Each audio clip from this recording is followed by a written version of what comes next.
南投德山的启明宫祈求助福金的活动，进前因为疫情暂停办理，这个元旦要来恢复咯。每一个拜六礼拜，拢会当来借助福金，小人线3个寿杯都会当摕到6000块。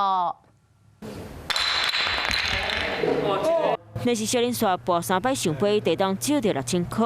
这是第3场启明宫祈求助福金的活动。民众若是伫拜六礼拜早身份证含电保卡，地当来参加。欢迎全国有需要有缘人啦，拢来求这个6000块，当于带来好运。宗教和民众安定力量，透过这个活动，希望当帮助到生活困苦的信徒。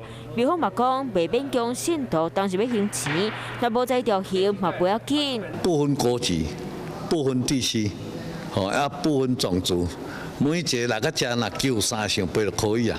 除了助福金的活动，启明宫嘛伫咧正月初8办理救济活动，希望当予弱势民众过一个好年。